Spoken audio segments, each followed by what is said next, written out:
Good afternoon and welcome to Virtualization in the Crosshairs, leveraging threat intelligence to enhance your cybersecurity posture. A Health System CIO Media Inc. production sponsored by CrowdStrike and TD Synnex Public Sector. Just a little housekeeping before we get started. My name's Anthony Guerra. I'm the editor-in-chief of Health System CIO, and I'll be your moderator today. We're looking forward to your participation. You can send in your questions or comments anytime in the Q&A box, and we'll take them later in the program, excuse me. Just so you see how we're going to spend our time today, first we're going to go with our main panel discussion, about 35-40 minutes, featuring Chris Paravate, CIO at Northeast Georgia Health System, Teresa Tonthat, VP, Associate CIO and CISO for Texas Children's Hospital, and Todd Felker, Executive Healthcare Strategist with CrowdStrike, and then we will have our Q&A. So let's jump right in. Lots of good stuff to talk about today. Chris, let's start with you. Can you give us an overview of your organization and your role? Sure, thank you. Hi, I'm Chris Paravate. I'm the Health System CIO for Northeast Georgia Health System. We provide care to over 100, close to 2 million patients in Northeast Georgia, 5 hospitals, 3 SNFs, and over 80 ambulatory locations and a handful of medical destinations. Excellent. Thank you, Chris. Teresa? Hi everyone. My name is Teresa Tonthat. I'm a vice president at Texas Children's. We're located here in Houston, Texas, in the medical center. We are the largest pediatric hospital in the U.S., and we care for both children and women. We're excited that this is the first year that we are number 2 on U.S. News World Report for Best Children's Hospital across the U.S. So kudos to all of the hard work and positive outcomes that we've done here for Texas Children's. We are a hospital and a health plan. So we have Texas Children's Health Plan and the hospital, both located in Houston, Texas. We have about 900 plus beds, and we serve about 590,000 members across the state. And we have roughly 6 million patient encounters on an annual basis. Very good, Teresa. Thank you. Todd? Yeah, thanks, Chris. I'm from CrowdStrike. I've been at CrowdStrike for almost a year now. Before that, I'd spent nearly 30 years in various roles in healthcare, and about the last 17, I was at a health system in Southern California, where the last 8 years there, I was building a security program, and where I became CISO. And during that time, I was CrowdStrike's first healthcare client back in 2015, and ended up becoming their second MDR client in 2018 for managed detection and response. And I was just such a fan of the technology that I was excited to have an opportunity to come to CrowdStrike and help other healthcare organizations.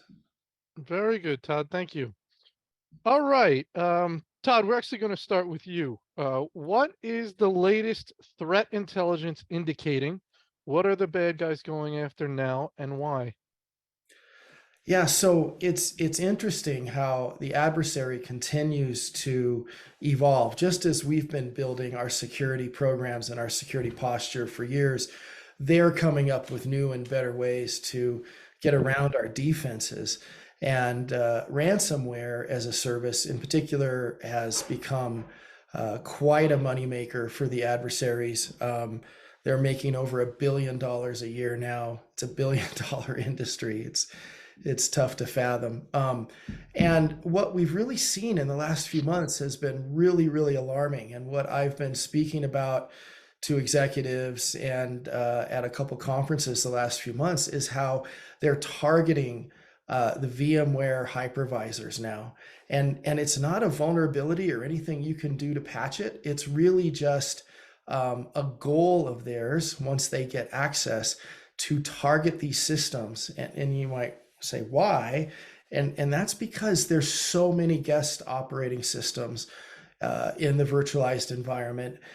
We've seen health systems where their entire EHR is just gets data gets exfiltrated, and they encrypt the systems very quickly because they can launch a single script to go after all of the guest VMs on a particular hypervisor environment, and it's very efficient for them. They can do a lot of shock and awe, a lot of damage very quickly and efficiently with some of the tools that they've built around their initial access and lateral movement tools, and then now they have these tool sets that are designed to compromise the virtualized environment. And it's particularly devastating for healthcare, and healthcare is a particularly strong target because of the value of healthcare data. So it's a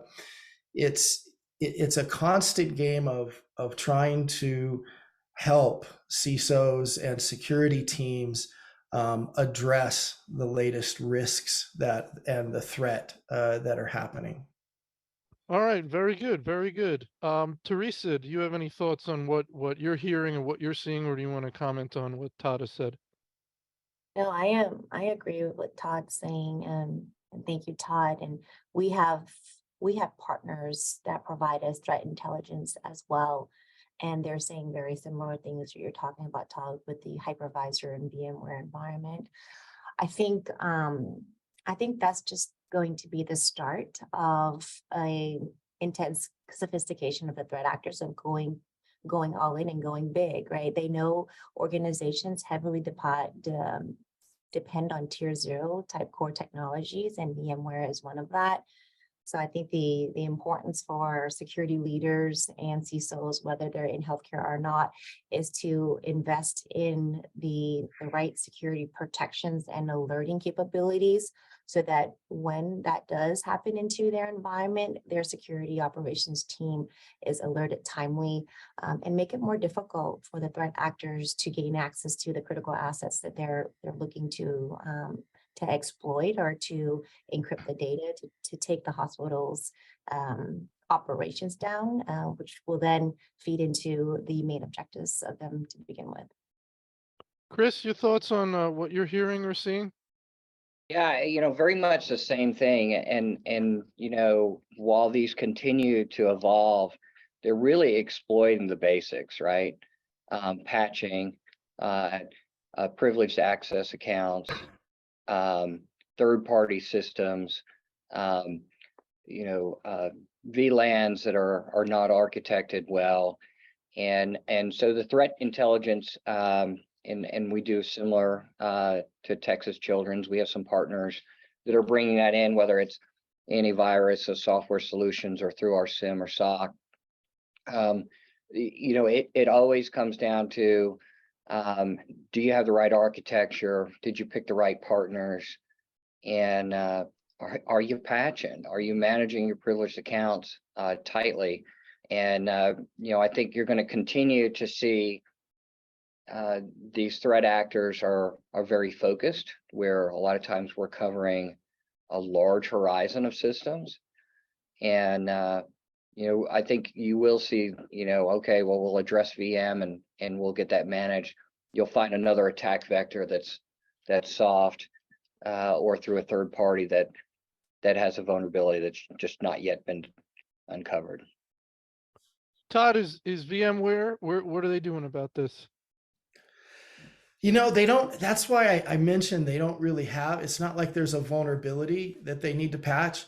I think that there's been some intelligence that I've seen just recently where China is now getting involved. And of course, China has different goals with the hypervisor. They're not there to necessarily apply a ransom. They're not going to go after a ransom. They just want persistence, and they want to maintain persistence and exfiltrate data. That's kind of what they're all about. And they're doing some interesting things with what we call the VIBs, the VMware software modules, where they're actually forging them and then replacing legitimate modules with some of their own to maintain persistence. And that's kind of scary. And I think VMware should probably do something about that in order to improve security and awareness on those types of changes happening in the environment, and there is some documents that they've released on things you can do.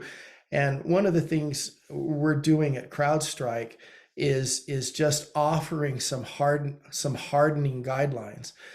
I kind of feel like as security practitioners, we always have to evolve, and there's always more we have to do.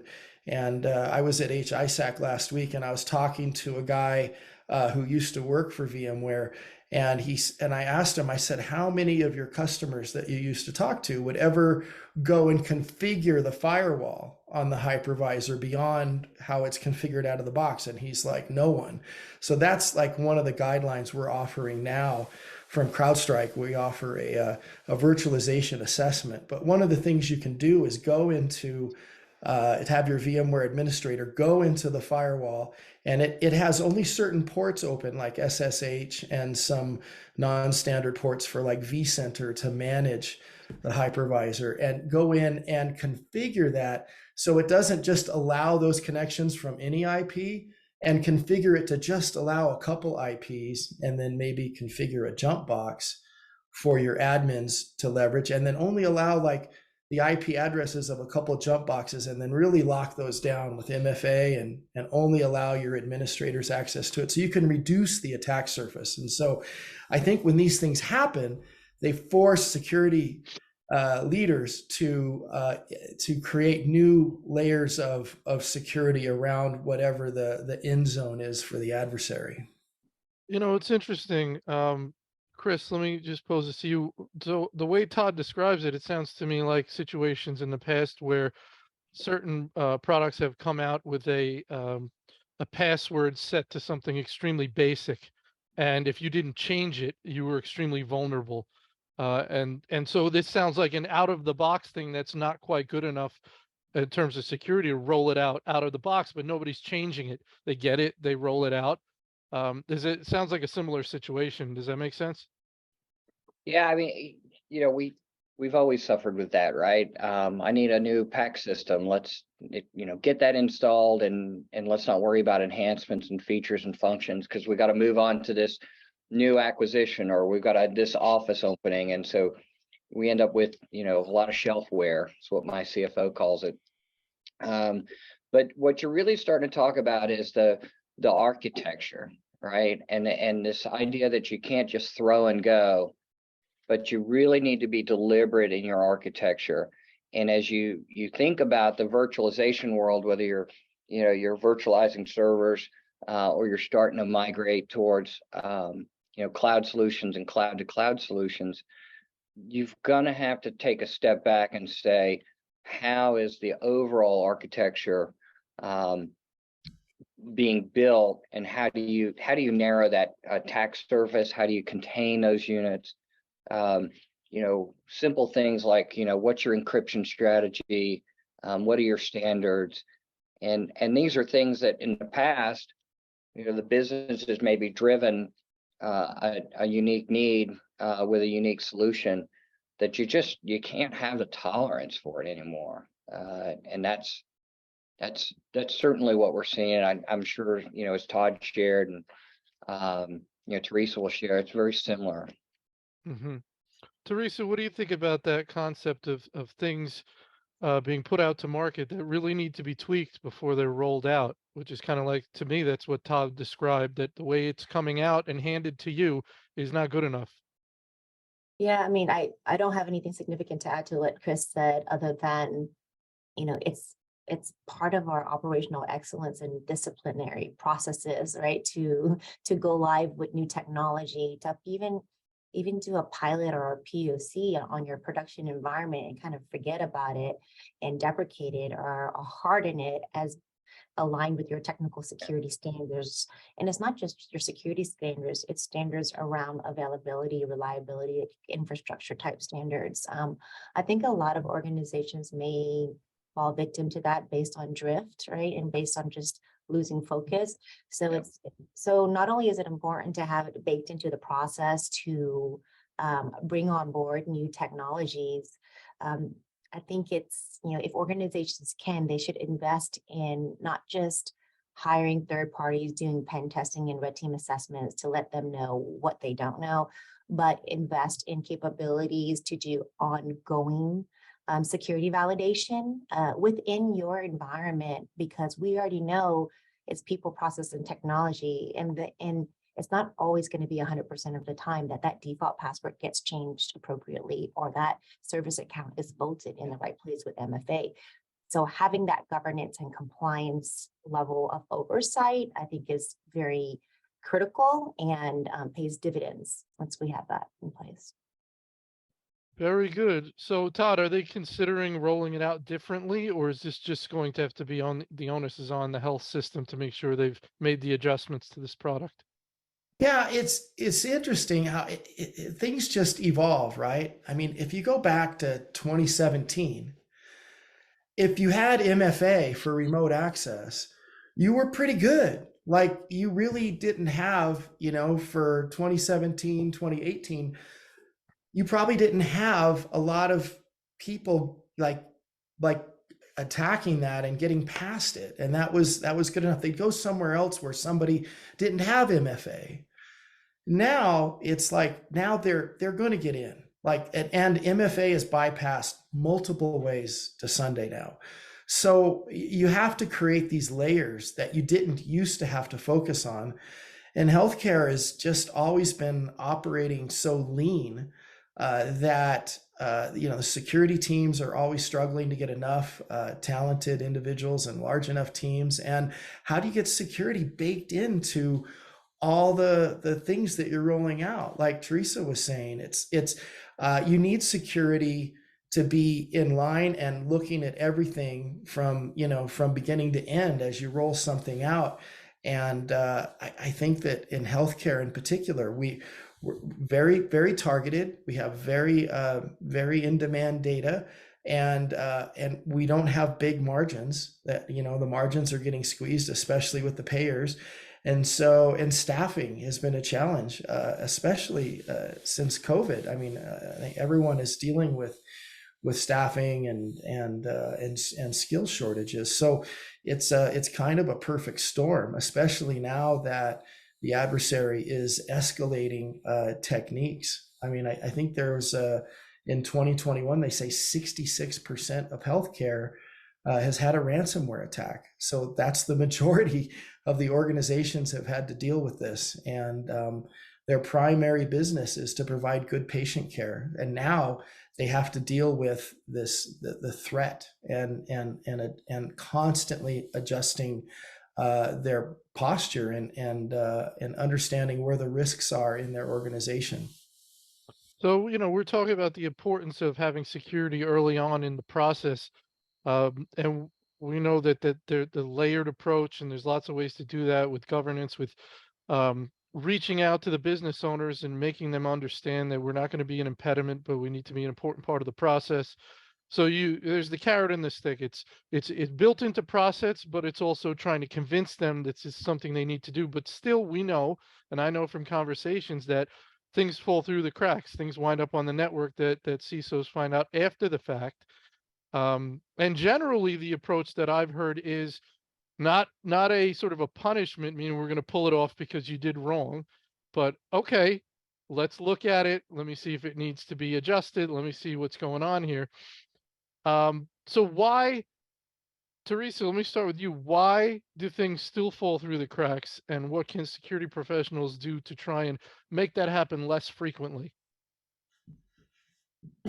I think I kind of mentioned it in the response earlier, is that mistakes will happen because we depend on people and processes to deliver work, right? So at Texas Children's, I think we're very fortunate that we have support from the top down on cybersecurity, our cybersecurity program, and making sure that all of our digital technologies remain resilient and available so that we can continue to provide care to our patients and members. So I'll put that first. We do ongoing scanning and validation within our environment, within our data centers regularly. We also strategically put our lead architect over our architecture board is an individual that is a cybersecurity expert. So they have architects within our architecture board that are very familiar with data, very familiar with interfaces, cloud, compute, storage, network. But the lead is a cybersecurity professional. Hmm. So we don't focus all of our architecture design on just security, but I don't know if Chris or Todd mentioned it, is security by design is something that we embrace very heavily within our IT department at Texas Children's. Nothing goes live without going through the architecture board, without going through a risk assessment. Now, there are those cloud third-party, solutions that the business may say, oh, it's an easy click through. I can bring that up and start sending data. There's control points, if you will, that mitigates that from happening from our operations as well. But there are things that could fall through the cracks, and that's where on our 24/7 monitoring, specifically on third-party services and cloud technologies, is very critical for us because we read the news. Many of the ransomware attacks or breaches are happening to hospitals, third-party vendors that are providing a critical service to us, right? I mean, we saw the payroll issues with Kronos. We see lab organizations for pathology going down that's impacting hospitals. So a lot of it is not necessarily attacking. I mean, there are organizations attacking hospital infrastructures to take down their Epic or their Cerner environment, but we're seeing a big trend on third parties being attacked that are significantly impacting the way we provide care to our patients. So we have vendor risk management committees that review ISO certifications, SOC 2 Type 2 assessments on an annual basis, just to make sure that the original risk assessment levels, if you will, high, medium, or low, continues to stay low for us. But we also recognize too is even if you spend billions of dollars of cybersecurity, you're not immune, right? There's no silver bullet. So the more relationship building that we have with our third parties and making sure that they are consuming all the right updates, doing the right thing, heavily invested in the cybersecurity program, it helps mitigate the risk of an impact to us long term. Sounds like a pretty good program, Teresa. Very, very impressive. Chris, she covered a lot of stuff there.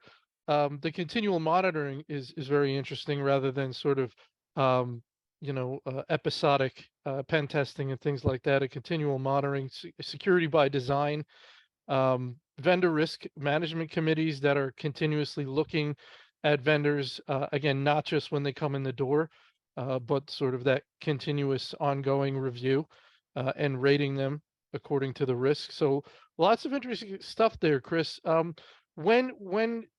When people are having trouble, when CIOs and CISOs are having trouble, and more things are getting on the network without review than should be, there's the occasional one-off, but if it's happening more often than it should be, do you have any advice or your thoughts on why that can happen when it does happen, and your advice to how that can get stopped? A couple things. I'll give you two answers. From a technical perspective, we're gonna watch the network, we're gonna trend that behavior, and we're gonna look for anything that is outside of that behavior. From there, we'll go to our SIM and we'll turn it off, right? We're gonna quarantine it, and then respond to it. But often, I would tell you the business side of this is the technical and the security are table stakes for the CIO. We need to be aligned with the business very closely. We need to anticipate what needs they have, and we need to start designing and running alongside the business to provide those solutions. And so we've spent a lot of time. We really reorganized IT around our customer and not around technology, to really get at this of what is the need that you have, what is on your on your goals, what are you anticipating, and then even through COVID and other challenges, anticipating needs and meeting that customer before they really ask for it. And I think that they're just trying to do their job, right? They're just trying to get something done. You gotta meet them where they are, I guess, is what I'm trying to synthesize. Very good, Chris. Todd, Teresa, go ahead, jump in. Just to add to Chris, I think he's spot on there, is that if you leave it up to just the business on what digital technologies you want, your portfolio is going to be thousands plus solutions, which which really just increases your surface, right? Attack surface. I'm pretty sure most IT organizations and hospitals, we already have an arsenal of very, very robust solutions that operations can leverage. And having that seat at the table, speaking with the clinical and the business units to really understand what their problem statements are, instead of asking them what technology they want to enable and turn on, we're the experts in that area, right? We can provide them with something that's already deployed in our data center, completely secure with all of our technologies and layers of defense, or ask them to use our existing Epic or Cerner environment that has modules that we've spun up, and they just need to configure it lightly and do training. A lot of it is more organization change management than necessarily the technology component. So as CISOs and CIOs, if we can make sure that we have a good grasp of our solution portfolio and we have comfort level, it's secure and well maintained, then it helps truly reduce that attack surface that the threat actors are actually looking for, because you're good. The more applications you have, the more resources you need to maintain to keep it here. And in the world that we're living in right now with labor shortages, especially in cybersecurity talent and resources, we need to be very strategic on where do we have them focused on.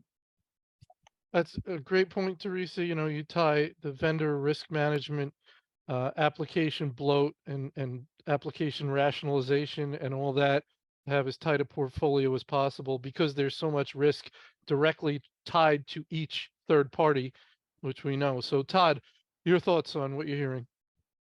Oh yeah, thanks, Anthony. Yeah, it's a constant struggle to maintain the highest levels. I mean, Teresa and Chris are obviously running some very good programs and trying to stay on top of everything. And it's constant, like cat and mouse game, right? We're just hearing that the adversary's getting faster. It's not a matter of if they get in, but when.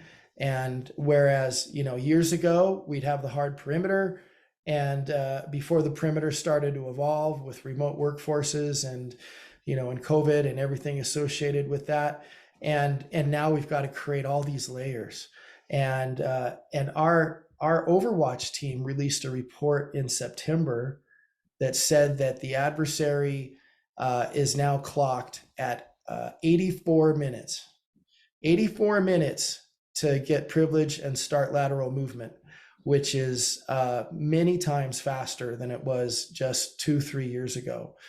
And so you have very little time.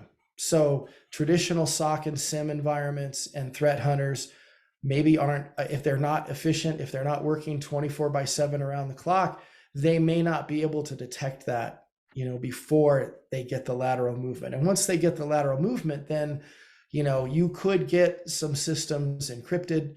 You could be forced to go to backup and recover. And that's a challenge too. I remember just a couple short years ago, working with the infrastructure team and saying, we've got to have immutable backups. It must be immutable. It can't be changed. We've got to protect the backups. And we worked really hard to do that. But now, there's this important distinction between air-gapped versus immutable backups. Because if they do get in, if you don't stop them fast enough, if something does get encrypted and now you have to recover, they're getting to the operating system on a NAS or on a Linux appliance that these immutable backups are living on, and they can wipe those out, and that's happening to customers now too. So there's just so many layers to manage and try to be on top of. We have to be right 100% of the time, and the adversary just has to get it right once and find that gap. And if you have that gap, then there's a really good chance they're going to exploit it, because they're working together now in teams, and they're becoming very efficient at what they do. They're buying initial access from somebody that got in and was just stealthy, and they got in, and maybe they even mapped out where some of your servers are at, and then they sell that to somebody who's really good at doing ransomware. So it's just such a dangerous environment, and we just have to help everybody in healthcare be right all the time and close those gaps and constantly assess them. By the way, I read an article this morning about how they're able to extract data from air-gapped devices if they get within 6 feet using certain I saw that technologies. article. Yeah. Yeah, so air gapping isn't all that. It's pretty good. It's pretty good, and probably It is. unless you're talking about nation state stuff, I don't think they're coming to get the community hospital, in that respect. But let's talk a little bit more about the proper use and leveraging of threat intelligence. It's going to help you. You're going to know where the lace. Now, it's not going to help you if you're the first victim, right? Because then maybe the intelligence isn't out yet, although you've helped create it by becoming a victim. But the intelligence gets out there. You get information that something is going on, something is being attacked. What is the proper way? I'm interested in how that gets operationalized, because you could probably do that many different ways. Information comes in. How is it coming in? Is it being reviewed in an automated fashion, or does that require human beings looking at the threat intelligence that come in and deciding how to move forward? How are we going to make use of that? We don't want to say, oh, it was, yeah, I read it, but I didn't get to implement it. So what's the appropriate time delays in implementing certain things, reacting to threat intelligence, and just what's some of the best ways to use it? So Chris, I'm going to start with you. Man, you give me the hardest question. Absolutely. There's not one answer, right? There's multiple answers. What I would tell you, and while we've got some really great talented resources, having partners that are, deep in the security space, doing this every day, helping to monitor and filter that threat intelligence is super important. Obviously, we've got a dedicated team that's looking at those items and prioritizing them, and based on the situation, determining if that's a vulnerability or not. So a strong network of partners is probably the first thing, that really have taken time to understand your environment, and to understand the nature of the threat. There's lots of things, that we do day in, day out. I mean, privileged accounts, service accounts, control over privileged accounts is a big deal, and the consequences of changing the architecture of how we manage access and administrator access is you'll be terminated, right? I mean, there has to be consequences to our, the way that we approach this stuff. But it really depends. That's probably the short answer. We get a lot of phishing attempts, a lot of whaling attempts, and we've become acutely aware of that. The organization as a whole is like, now it's just it's almost a game. It's a go fish game.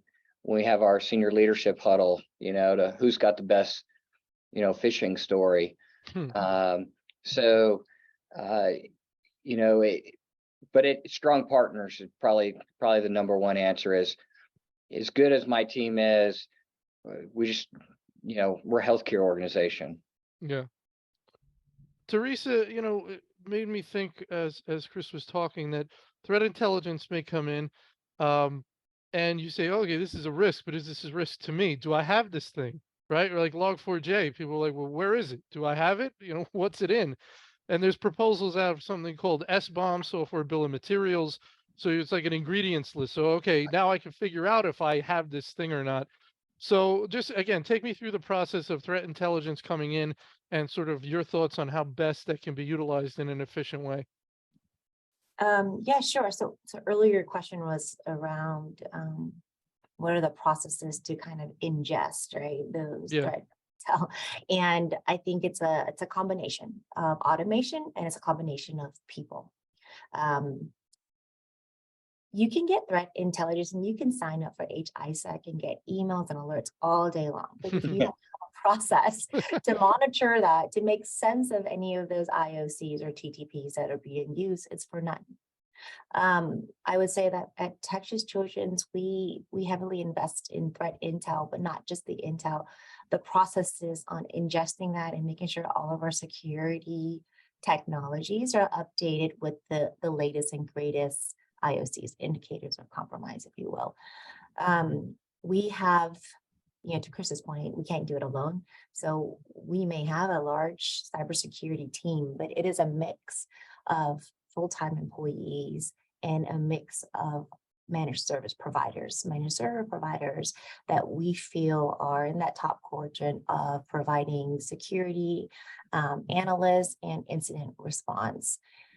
So when threat intel comes in, based on the technologies that we use and the partnership that we have, all of our technologies are updated immediately within 24 hours. So that's an automated process. There's things like Log-J4 or 0 days or out of band kind of vulnerabilities that we actually need to do some manual work on, right? So when Log-J4 came in, first question is, which applications do we have in our data center are vulnerable? Second question, how many cloud solutions do we have that have integration into our environment are vulnerable? And are we holding our vendors accountable to making sure that they patch immediately? Because surely we've already at that point instituted our major incident command within Texas Children's to make sure that everything that we have possession over with Log-J4 is updated appropriately. So we have incident response playbooks, if you will, on how to address threats that need manual intervention and work. But again, it depends on the size of the organization, how large your security team is. But in that example of Log-J4, it wasn't just the security team that was needed to do mitigation. Yeah, it's your business, it's your downtime procedures, it's your IT solutions team, it's your infrastructure team in some sense, and it's your third-party cloud providers. So I said it took us almost 40 days. And I think to some organizations that's quick, but to us, we're like, why does it take so long? Like, we didn't want to be vulnerable because it was being exploited in the wild. So we have a risk assessment process on which systems do we tackle first. Things like external facing in the D&Z, our cloud solutions that store protected health information. And then we start going back into our data center, where most organizations are a little bit flat, right? Unless there's true zero trust implemented in everyone's data center with micro segmentation, which we know that's a dream of every CISO and probably every CIO. Not everyone's there yet. So we have to take a risk-based approach, especially for the threat intel that we get that requires manual intervention. Excellent. Todd? Yeah, Teresa's spot on. Like I really like how she put that. And we have to keep evolving, right? I mean, in 2015, I had a threat hunter that was leveraging the Falcon CrowdStrike platform to go out and look and respond to incidents and alerts and do that for me. I didn't have a team of threat hunters, and that person can't work 24/7 by 365. But at the time, I felt like we had amazing visibility, and the way that the Falcon platform gave me such great, and my threat hunter, such great visibility of what was happening on the endpoint was fantastic. Well, then fast forward, it's 2018, and he's taken all his training and his expertise and he's moved on to somewhere else. And now I've got to find somebody quickly. And it really kind of made me think about it and go, okay, well, maybe I replace that position with something else, and I change my level of service with my partner CrowdStrike to go to managed detection and response and let them provide me 24/7 by 365, with a guaranteed like 11060 response time, minute to detect, 10 minutes to investigate, and 60 minutes to remediate. And with a guarantee, and let them handle that for me. And now we can get to the point where maybe I've got somebody that's really plugged into HISAC, and their job is to kind of stay on top of all our risks. And then as they get threat intelligence, kind of map that to help us prioritize what we need to do. And you talk about like Log4j, like Teresa was talking about, and you have all of these archive files that have these critical vulnerabilities in it.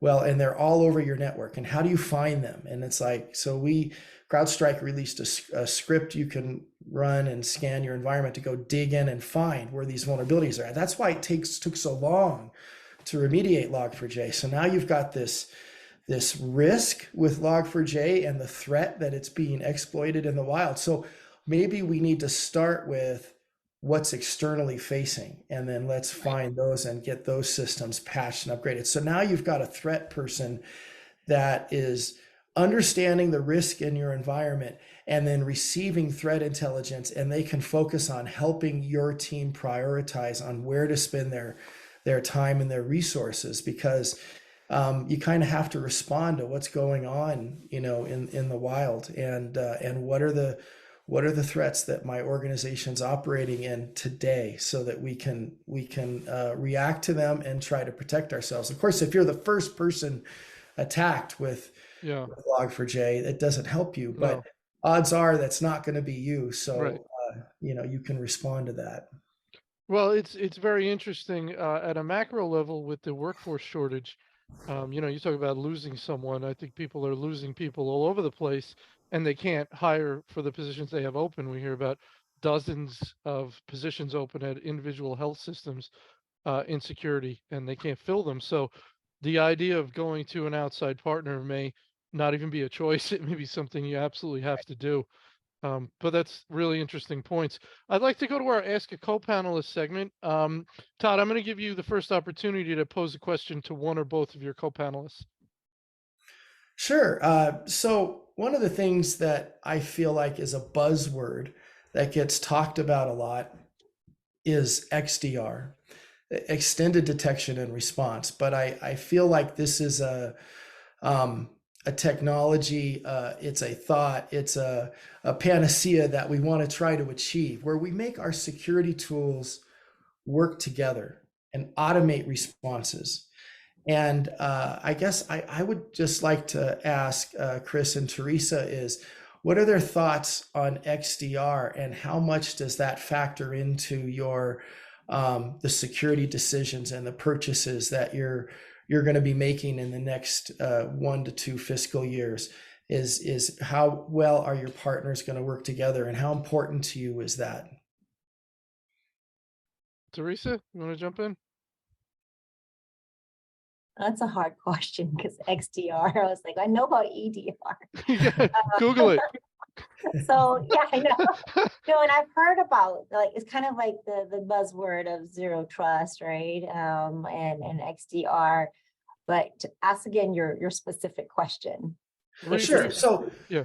So we're at CrowdStrike. We're building a what we call an extended detection and response ecosystem, where we actually have like 19 other security vendors that we've partnered with, where we're working on exchanging data 2 ways so that we can develop automated responses with these partners. If you take your internet provider like a Zscaler or a Netscope, and we're going to share information with them so that we can, they would share with us information about threats on internet traffic going to your cloud sources, and we're going to share with them endpoint threat intelligence, so that we can have a bigger picture of what's happening in your environment and generate some automated responses. And it's something that we're putting a lot of focus on and trying to build. And I feel like we're well positioned to do that. I feel like it's a buzzword that's thrown around a lot, and I feel like not everybody can do it effectively. So was just curious if that was top of mind. I mean, I would say that our program in cybersecurity never has an end date, and we continue to tell that to our board, and they support that. Just reading what's in the news with the emerging threats and the evolution of the sophistication of threat actors, there's not just one and done sign off, your security program is done. So as the threat actors get more sophisticated and our technology partners find ways to better defend and combat the threat actors, new technology solutions, especially those that help with orchestration of alerts and findings within disparate type security technologies, is definitely something that I think all CISOs would be very interested to learn more about. And especially for those that may not have the investment to have dedicated threat hunters within their environment, like you said, 24/7. I mean, we have threat hunting happening for us through a managed service provider, but it's not one, it's not just that one person that makes us feel comfortable, right? It's a combination of all the capabilities that the teams have to offer. So I would say that when organizations like CrowdStrike or similar partners are ready to release an XDR solution and show value, a lot of times I like to do reference calls as well with organizations of our same size that have leveraged a new technology. What are the pros and cons? How's the manageability of that technology, right? Will our existing team be able to manage it? Does it need specialized experience? Do we need to go through a managed service provider to help manage that? And I think at the end of the day is you're going to send us more alerts, right? So we need to make sure that our teams know what to do with those alerts too, because you don't want to have alert fatigue as well. But the more automation and orchestration that we can do, I'm all in for that. Chris, any thoughts there?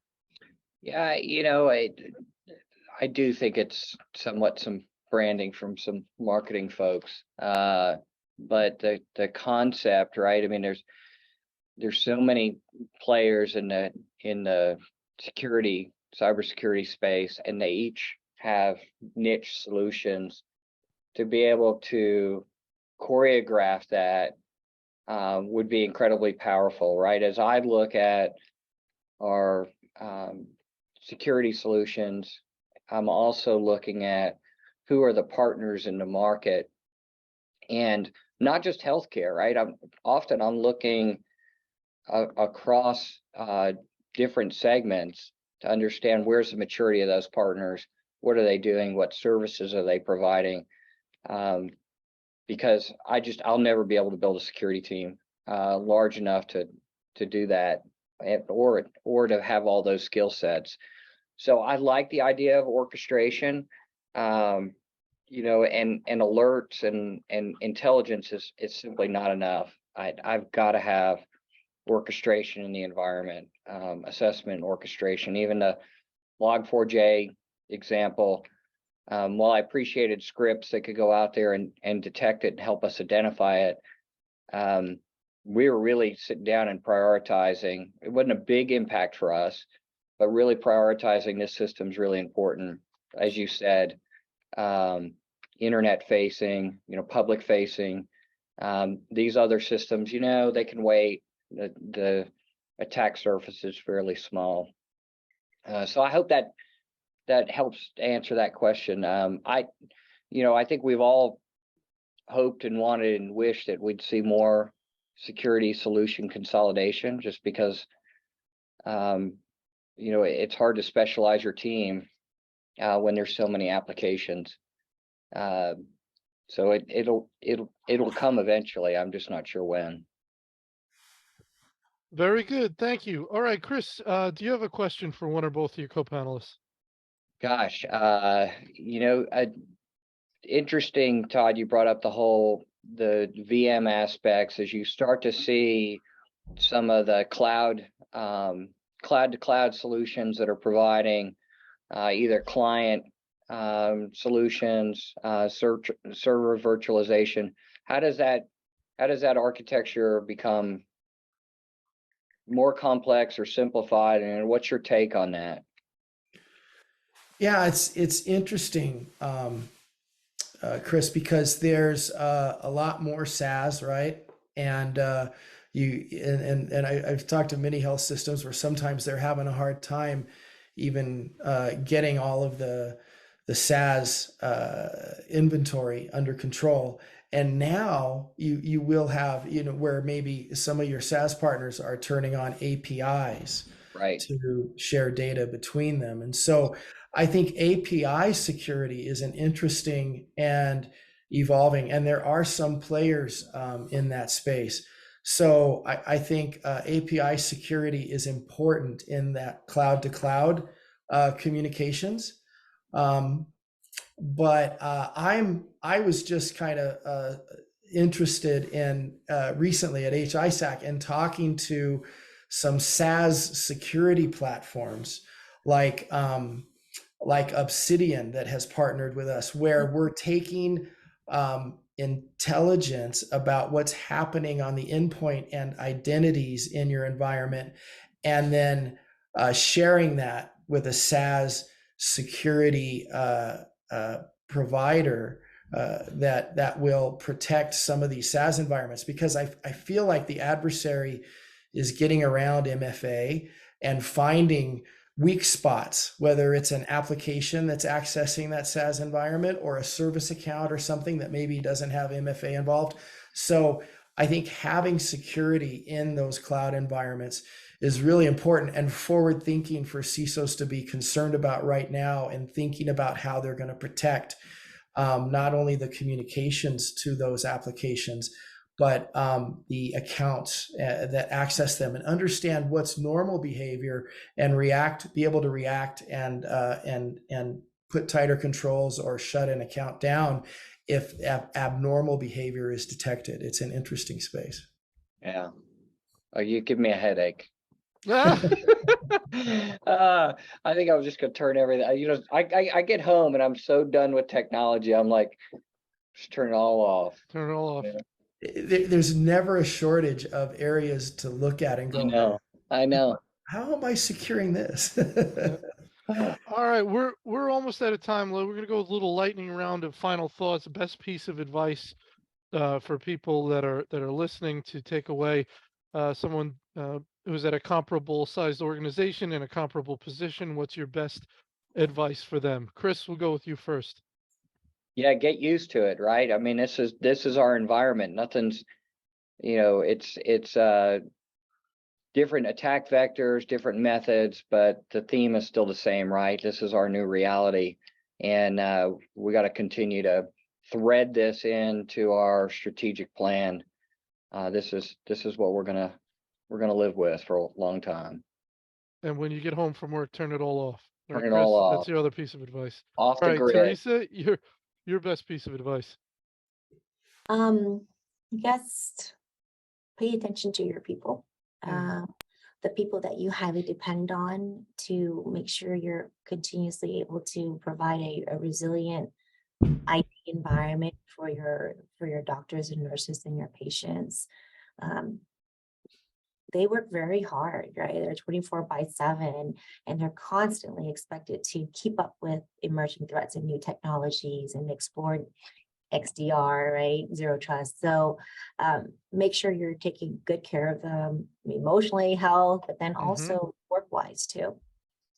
Very good advice, Teresa, especially with the workforce situation. Todd, we'll let you wrap it up. What's your best piece of advice? Make sure you have an incident response retainer with a guaranteed response time. $0 retainers are really not worth very much when you have a lot of organizations getting breached at the same time. I mean, think about what Teresa, when she was talking about Log4j, where you had tens of thousands of organizations all getting perhaps compromised at the same time, and you have all of these IR teams that are just completely, booked and not taking any more clients. So make sure you have a guaranteed response time, and do tabletop drills. Have these conversations with your executives and your board. Make sure that your whole organization is prepared to respond to an incident, and leverage some proactive services from your partners to make sure that your organization is prepared for when you might have the worst day of your career, and just be ready for it. Excellent advice. Great note to finish on. Regarding continuing education, you could use the final slide in this deck. You'll get an email when the on-demand recording of this event is ready for viewing. If you want to sponsor an event with us, you can reach out to Nancy Wilcox from our team and go to our website to register for upcoming panels. With that, I want to thank our panel very much. Chris Paravate, Teresa Tonthat, and Todd Felker. And I want to tag CrowdStrike and TD Synnex Public Sector for sponsoring and you for attending. And with that, everybody have a wonderful day. Thank you. For having Bye, us. guys.